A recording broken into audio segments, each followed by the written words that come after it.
बिन सिर घाम उडोवे जग जब हर्ष मने जल फूल चढ़े तब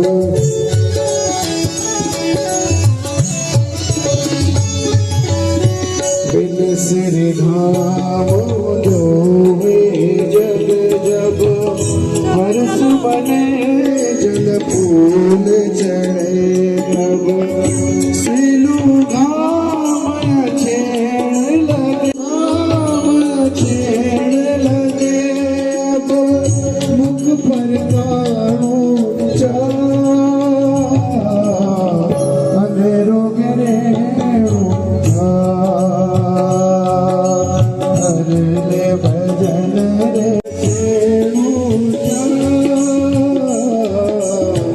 अंधेरो गिरे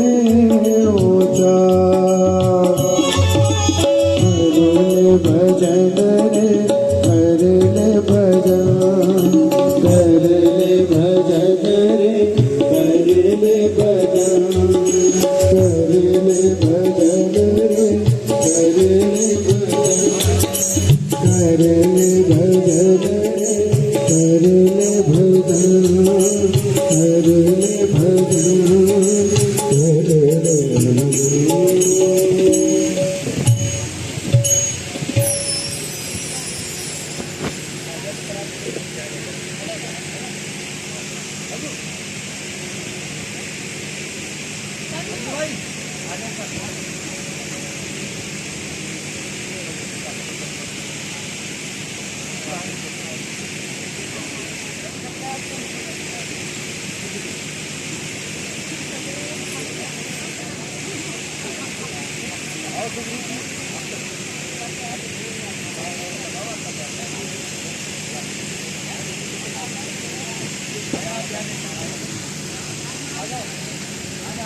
हरि ओम पुराण पुरुषोत्तमाय नमः। हस्ते पुष्पाणि गृहीत्वा प्रार्थयेत्।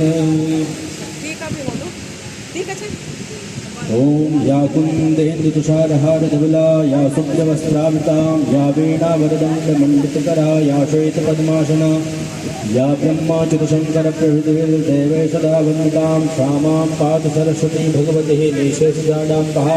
भगवते पुराण पुरुषोत्तमाय नमः। सकलोपचारार्थे गन्धा च पुष्पाणि समर्पयामि।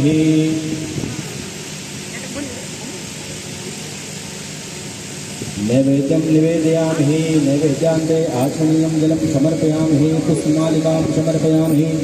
माल्यादीनि सुगन्धीनि मालत्यादीनि प्रभो मया हृतानि पुष्पाणि पूजार्थं प्रतिगृह्यताम्। पुराणपुरुषोत्तमाय नमः। पुष्पमालिकां समर्पयामि।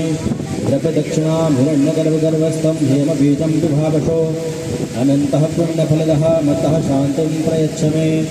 द्रव्यदक्षिणां गृहीत्वा नमस्करोमि। ओम विद्युद्धाम समप्रभा प्रियपते स्कन्दस्तां भीषणा कन्यावीकरवालिखेटबिलसहस्ताविराशेडिकां हस्ते सकर्गदाविश्वं चापं गुणं तर्जनीं विप्राणामललात्मकां शशिधरां दुर्गः त्रिनेत्रं भजे। पुराणपुरुषोत्तमाय नमः। नमस्काराञ्जलिं समर्पयामि। नमोऽस्तु ते व्यासविशालबुद्धे फुल्लारविन्दाय तपत्रनेत्रं येन त्वया भारततैलपूर्णां प्रज्वालितो ज्ञानमया प्रदीप। व्यासाय विश्वरूपाय व्यासरूपाय विष्णवे नमो वै ब्रह्मनिधये वासिष्ठाय नमो नमः।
चर्चा करते हैं वो है अनुरागी परीक्षित।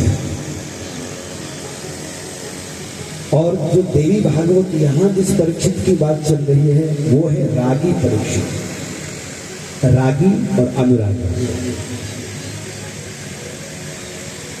राग किसका? संसार का। और अनुराग किसके साथ होता है? परमात्मा के साथ। राग हमें बांधता है और अनुराग हमें मुक्त कर देता है। हमारे भीतर की जितनी गांठें पड़ी हुई है अविद्या आदि की वो सब खोल देता है। तो रागी परीक्षित। अब देखो जिसको राग होगा वो बचने का प्रयास करेगा, वो अपना सारा बल लगाएगा। राग है हमें शरीर से, राग हमें शरीर के नाते रिश्तों से, राग है शरीर से, इसीलिए तो अहंता होती है। शरीर के नातेदारों के साथ में राग है, इसलिए तो उनके साथ ममता होती है। ये मेरा, ये मेरा, ये मेरा करते हैं। तो शरीर इसको संभालना है। अस्ति जायते वर्धते विपरणमते अपक्षीयते याते विनश्यति। शरीर की क्या गति? मां के गर्भ में आता है, जन्म लेता है, जायते, फिर जन्मते, जन्म के बाद बढ़ने लगता है, वर्धते, बढ़ते बढ़ते बढ़ते बढ़ते फिर एक समय आता है कि फिर जो जैसा है वैसा नहीं रहता, फिर थोड़ा उसमें परिवर्तन आता है। विपरण मते, अब वो बढ़ता तो नहीं है। अगर कोई 5 फुट का हो गया, 6 फुट का हो गया तो बढ़ेगा तो नहीं, लेकिन वही वो बदलता रहता है, उसी में परिवर्तन आता रहता है। मोटा होना, दुबला होना, चेहरा बदलना, विपरण मते। हाइट तो 18, 20, 22 साल के बाद बढ़नी कम हो जाती, बंद हो जाती है। और उसके बाद में उतनी ही अवस्था में वो उतने ही शरीर में वो बदलता रहता है। उसी में उसका जवानी, उसी में उसका बुढ़ापा, और एक अवस्था ऐसी ही आती, उसी स्थिति में विपरण मते अपक्षीयते, यानी धीरे धीरे धीरे धीरे इंद्रियां शिथिल होने लगती हैं। आंखों से, कानों से शक्तियां धीरे धीरे चले जाने लगती हैं। लेकिन शरीर क्षीण होता है, आशा नहीं टूटती। आशा और इतनी उसकी संतान भी असर तो पड़ता है ना, बहुत सब। तो मां विनीता की जो संतान है, आप जानते कौन है? विनीता के 2 पुत्र हैं, एक है गरुड़ और एक है अरुण। ये 2 पुत्र हैं और दोनों की इतनी महिमा है। महाभारत में तो इतना गजब का वर्णन किया गया अरुण के बारे में और गरुड़ जी के विषय में, कितना बल है।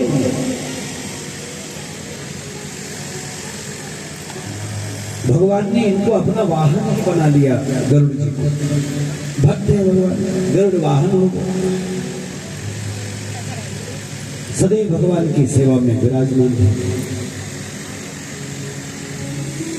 दुनिया के संवाहक परमात्मा है, लेकिन बताओ इनका कितना बड़ा सौभाग्य है कि भगवान को अपने ऊपर उठा करके ले जाते हैं, भगवान को अपने कंधे पर उठा के ले गरुड़ जी।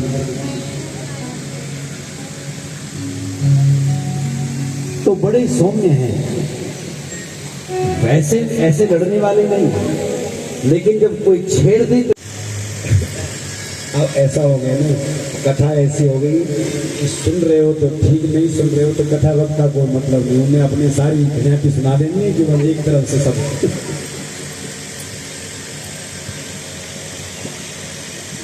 जो जो कुछ भरा पड़ा रहता है वो सब, अब कोई घर में तो कोई सुनता नहीं हमारी, हम यहाँ सुना देते सब कुछ।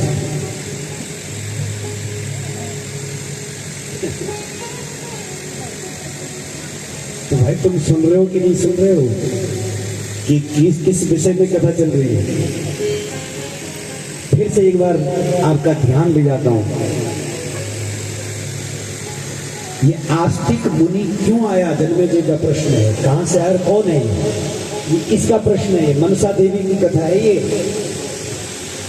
और तब भगवान व्यास जी ने बताया कि कद्रु विनीता के बीच में जब इस तरह का विवाद हुआ, उसके बाद में गरुड़ जी वहां पर स्वर्ग से अमृत लेकर के आए, अपनी माँ को उनके बंधन से मुक्त किया। लेकिन जिन सर्पों को कद्रु ने श्राप दिया था उनकी बात नहीं मानी थी ना, माँ की बात नहीं मानी थी वासुकी नागों ने, वो वासुकी नाग अब ब्रह्मा जी के पास में गए। क्यों गए? क्योंकि वो कह रहे हैं कि हमें श्राप मिल गया, हमारा श्राप का परिहार के लिए ही भगवान को अवतार ग्रहण करना पड़ा। लेकिन सज्जनों से तो प्रकृति को किसी प्रकार का नुकसान नहीं है। देवताओं से प्रकृति को क्या नुकसान? देवताओं से तो संवर्धन नहीं होगा प्रकृति। सज्जन व्यक्ति मार्ग से जाएगा तो कहीं ना कहीं कुछ उल्टा पुल्टा हुआ होगा तो उसको ठीक करने का प्रयास करेगा, और दुर्जन व्यक्ति जाएगा तो वो कुछ उल्टा सुल्टा भी हुआ होगा उसको भी तोड़ ताड़ करके निकलेगा। ये दुर्जन व्यक्ति का लक्षण।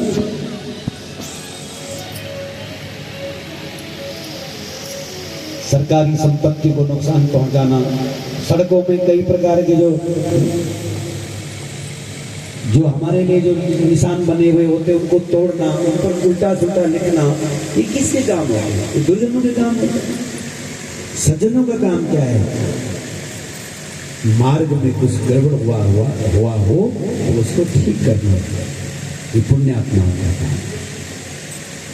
तो ऐसी सज्जनता को अमृत मिलना चाहिए, ऐसे देवत्व को अमृत मिलना चाहिए। ये अमर हो, ये परंपरा अमर हो, ये प्रवृत्ति अमर हो, जिसमें परोपकार है, जिसमें परहित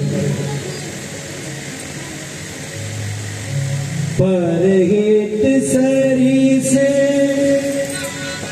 धर्म नहीं भाई, परहित सरी से धर्म नहीं भाई, परहित सरी से धर्म नहीं भाई, परहित सरी से धर्म नहीं भाई, पर पेड़ा सम नहीं अजमाई, पर पेड़ा सम नहीं अजमाई, पर पेड़ा सम नहीं अजमाई, पर पेड़ा पुनः ये निश्चित मुझे त्याग देंगे। अगर मैंने इनको जगाया तो मुझे त्याग देंगे, पर अगर नहीं जगाया तो फिर इनका धर्म टूट जाएगा। करे क्या? तब उस समय धर्म पत्नी ने विचार किया कि अब मुझे छोड़े तो छोड़े, लेकिन मैं इनको इनके धर्म से गिरने नहीं दूंगी, जगाऊंगी, क्योंकि संध्या काल के समय में सोना उचित नहीं है, ये धर्म के अनुरूप नहीं है, मर्यादा के अनुरूप नहीं है। जगा धर्म लोपा भयान भीता जरत कारू चिंतय, जरत कारू चिंतय। देव को जगाया महात्मा, संध्या काल हो गया है, उठो जागो। मुनि की आंख खुली, और जब आंख खुली क्रोध आया, अरे तुमने मेरे विश्राम में विक्षेप किया है, क्या तुम वो प्रण भूल गए थे? क्या तुम्हें नहीं पता था? बताया तो था उस समय, यदि तुम मेरे किसी कार्य में व्यवधान करोगे हम उसी समय तुम्हारा त्याग कर देंगे। इसलिए जाओ जरत्कारो, लौट करके वापस अपने घर चले जाओ। और उसी समय महात्मा के चरणों में वंदन किया और जाने लगा। लेकिन जाते जाते एक बात पूछी, जिस है कि मेरे भाइयों ने यहाँ पर मेरा विवाह आपसे करवाया था, वो है तो सिद्ध हुआ नहीं? बोले हो गया। अस्थि अस्थि यानी तुम्हारा गर्व है ऐसा कह करके वो अपनी तपस्या में लीन हो गए। और जरत्कारो जब वापस लौट करके मां मनसा जब इन ऋषियों इन समस्त वासुकी नागों के पास में, भाइयों के पास में आई, भाइयों ने कहा अरे क्या हो गया? बोले ऐसा ऐसा हुआ। अरे फिर हमारे संकल्प बोले, लेकिन उन्होंने ये कहा कि अस्थि है, गर्व है। और फिर वहां उनका एक सुंदर पुत्र उत्पन्न हुआ। महात्मा ने उनको अस्ति अस्ति कहा था, इसलिए उस बालक का नाम आस्तिक मुनि रखा गया। वो आस्तिक हुआ। और फिर यही आस्तिक जो है बड़ा योगी तपोनिष्ठ हुआ। जन्मेजय के यहाँ जब सर्प यज्ञ हो रहा था, तब यही आस्तिक मुनि आकर के इन समस्त नागों को वहां बचा देता है। कहा अब तुम हिंसा मत करो, इस हिंसा को छुड़वाना। उसी समय वासुकी नाग बहुत प्रसन्न हुए और मां मनसा की स्तुति करने लगे। बोलिए मनसा भगवती की। तो मां मनसा की कृपा से इन वासुकी नागों का जो कष्ट है जीवन का वो नष्ट हुआ। इनका स्मरण करने मात्र से, मां मनसा का स्मरण करने मात्र से सर्प भय हमारे जीवन से समाप्त हो जाता है, सर्पों का भय हमारा खत्म हो जाता है। ऐसी सुंदर महिमा का वर्णन किया गया है। इसलिए मां भगवती के चरणों में अब महाराज जन्मेजय की वृत्ति लगी। भगवान व्यास जी ने उनको श्रीमद् देवी भागवत की पावन कथा को सुनाने का संकल्प किया। जन्मेजय बैठो, मैं तुम्हें अब श्रीमद् देवी भागवत की कथा को सुनाता हूँ। कितनी महत्व की है ये कथा। जन्मेजय ने हाथ जोड़ करके निवेदन किया, भगवान इस संसार में हमने तो यही सुना कि ब्रह्मा विष्णुश्च रुद्रश्च त्रयो देवा मया श्रुता। उनसे बताए कि इस संसार में कौन इस जगत का मूल कारण है, कौन इस संसार जगत को चलाने वाला है। तब उस समय बहुत प्रसन्न होकर के व्यास जी कहते हैं, नारद जी ने यही प्रश्न ब्रह्मा जी के पास में जब किया कि संसार का आधार आधेय कौन है, मूल कौन है, तब उस समय ब्रह्मा जी ने देवर्षि नारद जी को एक कथा सुनाई। एक बार हम तीनों देवता एकत्रित हुए और हम तीनों देवता अपने आप सर्वम तदखिलम दृष्टम नखमध्ये स्थितम च तत् अखिलम जगत, अखिल जगत को मां भगवती के चरण के नख पर देखा। एक ब्रह्मांड ने अनेक ब्रह्मांड को उनके नख पर देखा। ऐसा दर्शन करके हम तो हैरान। उसी समय हमने पूछा कि आप कौन हैं? तो वो कहती अहम विष्णुश्च रुद्रश्च वायुरग्निर्यमो रवि पर्वता सागरा नद्यो गंधर्वप्सरसास्तथा वर्णासीत पुष्पुष्टा कुबेर पाकशासन पर्वता सागरा नद्यो। हम तो सोच रहे थे कि हम सबसे बड़े, हम सबसे ज्येष्ठ, हम सबसे श्रेष्ठ, लेकिन पता चला कि हमारे जैसे कितने पड़े हुए।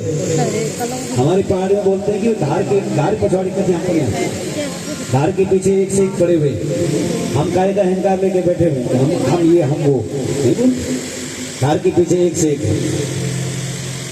कोई कहे कि मेरे पास इतनी विद्या है, मैं इतना जानता हूँ, मैं इतना सुंदर, मैं इतना गुणवान, मैं इतना सामर्थ्यवान। अरे भाई, एक से एक पड़े हुए। इसलिए माँ की कृपा हो जाए तो सब समझ में आ सकता है, और जब तक उसकी कृपा नहीं होती तब तक कुछ भी समझ में आने वाला। इसलिए वो चलावा वो भगवती मनावा, चलावा जगदम्बा मनावा, मन ममा को जरा ध्यान लगावा।